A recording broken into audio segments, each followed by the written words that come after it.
ओम नमः शिवाय। जय श्री महाकाल। देखिए, शनिवार का विशेष दिन आ गया ही और ये दिन समर्पित होता है शनिदेव को और हनुमान जी को।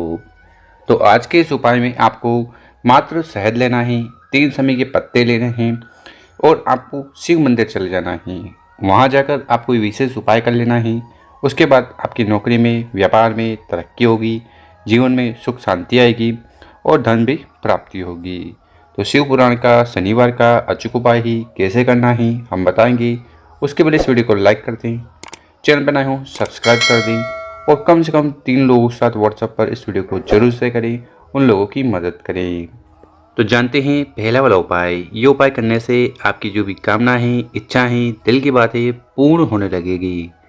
चाहे वो किसी भी प्रकार की हो, नौकरी को लेकर हो, आपके व्यापार को लेकर हो, ठीक है, आपके कोई कार्य हैं उनको लेकर हो। तो इस वाले उपाय में जो सबसे पहले सामग्री चाहिए वो है शहद। कितना शहद लेना है? मात्र 1 चम्मच शहद ले लीजिएगा। इसी के साथ जो अगली सामग्री है वो है समी पत्र। कितने पत्र की ज़रूरत है? तो हमने आपको बताया है 3 समी के पत्ते आपको लेना है और वो पूर्ण होना चाहिए। इसी के साथ जो अगली सामग्री है वो है लोटा। कौन सा लोटा? तो आपको इस प्रकार से तांबे का लोटा लेना है और उस तांबे के लोटे में आपको अपने घर से, किचन से शुद्ध जल भर लेना है, क्योंकि यहाँ से जल भरकर शिवलिंग पर जाकर समर्पित करने से घर के तीनों दोष समाप्त होते हैं: कालसर्प दोष, वास्तु दोष और पितृदोष।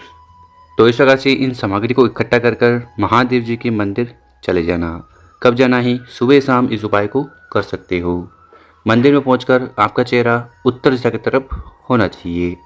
शिवलिंग के ऊपर शहद का उपाय करने से घर में सुख शांति समृद्धि आती है और समी पत्र का उपाय करने से भगवान भोलेनाथ बहुत ज़्यादा प्रसन्न हो जाते हैं, क्योंकि ये जो समी पत्र है ये भगवान भोलेनाथ को प्रिय है। तो इस वाले उपाय में करना क्या है? सबसे पहले जो जल का लोटा है, ठीक है, उस जल के लोटे में आपको 1 समी पत्र डालना है, यानी कि जो पहला समी पत्र है उसको आपको जल के लोटे में सम्मिलित कर लेना है।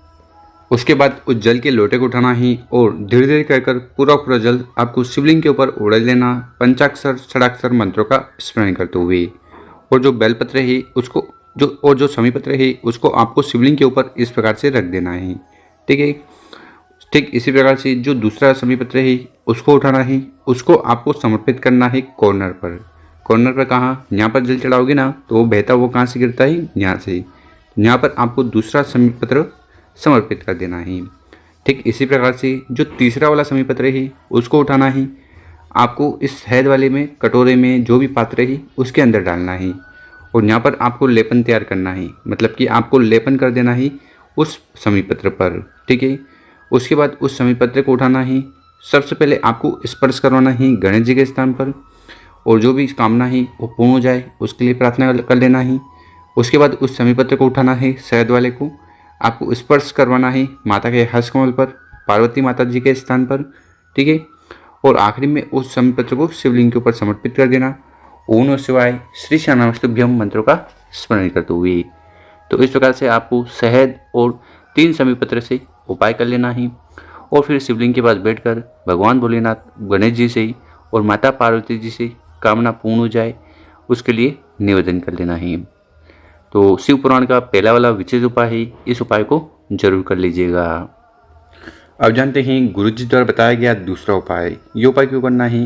देखिए, अगर आपके जीवन में किसी भी प्रकार के दोष हो, ठीक है, साथ ही साथ किसी भी प्रकार की समस्या हो या समस्या अगर शनि देव से जुड़ी है, ठीक है, तो उनको प्रसन्न करने के लिए ये विशेष उपाय है। तो इस वाले उपाय में आपको क्या सामग्री की ज़रूरत है वो देख लीजिए। सबसे पहले आपको इस प्रकार से एक दीपक ले लेना है, ठीक है। मिट्टी का नया दीपक लेते हो तो भी चलेगा या आप आटे का दीपक हर बार की तरह बना सकते हो। आटे का दीपक गोल होना चाहिए, ये स्मरण रखना, ठीक। और जलाने के लिए आपको गोल बत्ती ले लेनी है और सरसों का तेल लेना है। देखिए, सरसों के तेल का उपाय शनिवार वाले दिन करते हो ना, तो इससे आपके शनिदेव भी प्रसन्न हो जाएंगे और हनुमान जी भी प्रसन्न होंगे। तो आपको इस प्रकार से एक दीपक तैयार कर लेना है और फिर इस दीपक को लेकर आपको चले जाना है पीपल के पेड़ के नीचे। कब जाना है? तो ये उपाय आप शाम को समय कर सकते हो, ठीक है, या सुबह भी कर सकते हो। पीपल के पेड़ के नीचे चले जाना, उस दीपक को वहाँ पर रखकर प्रज्वलित कर देना है, जला देना है, पीपलेश्वर महादेव जी का स्मरण करते हुए। इस दीपक की जो दिशा होगी वो उत्तर दिशा होनी चाहिए, ठीक है। उत्तर दिशा की तरफ रखकर दीपक जला देना और फिर वहाँ पर बैठकर पीपलेश्वर महादेव जी से आपकी जो भी कामना है, इच्छा है वो पूर्ण हो जाए, उसके लिए प्रार्थना निवेदन कर लेना है। साथ ही साथ इस उपाय करने के बाद अगर शनि से जुड़ी समस्या आपके जीवन में आ रही है, कुछ भी अच्छा नहीं चल रहा है, ठीक है, कुछ न कुछ परेशानी आए, दुख आपके जीवन में आए जा रहे हैं, तो वो समाप्त हो जाए, उसके लिए शनिश्चर महादेव जी से प्रार्थना करना है। तो गुरु जी द्वारा बताया गया दूसरा वाला उपाय है, ये उपाय भी जरूर कर लीजिएगा। अब जानते हैं गुरु जी द्वारा बताया गया तीसरा उपाय। ये उपाय करने से आपकी कामनाएं पूर्ण होगी, साथ ही साथ जितने भी कार्य अटके जा रहे हैं वो भी संपूर्ण होने लगेंगे। तो इस वाले उपाय में जो सबसे पहले सामग्री चाहिए वो है चावल। कितने चावल के दाने लेने हैं? तो 1, 3, 5 जितने बन पाए आपको चावल के दाने लेने हैं और वो अखंड होने चाहिए, टूटे फूटे ना हो। इसी के साथ जो अगली सामग्री है वो है बेलपत्र। कितने बेलपत्र? मात्र आपको एक बेलपत्र लेना है और वो भी खंडित ना हो, क्योंकि शिवलिंग के ऊपर कभी भी खंडित चीज़ किसी प्रकार से समर्पित नहीं की जाती। इसी के साथ जो अगली सामग्री है वो है फूल। फूल कौन सा? देखिए यहाँ स्क्रीन पर देखिए, इस प्रकार से आपको एक सफ़ेद फूल ले लेना है, क्योंकि ये जो सफ़ेद फूल है ना, ये भगवान भोलेनाथ को समर्पित होता है। बहुत सारे लोग लाल फूल भी ले जाते हैं। देखिए लाल फूल अगर आप लेकर जा रहे हो तो माता पार्वती जी का जो स्थान है, ठीक है, वहाँ पर आपको समर्पित करना चाहिए और भगवान भोलेनाथ को सफ़ेद फूल समर्पित करना चाहिए। और फिर इन बताएगी सभी सामग्री को लेकर महादेव जी के मंदिर चले जाना और इस उपाय करने के बाद अवधूतेश्वर महादेव जी की असीम कृपा पर होने वाली है।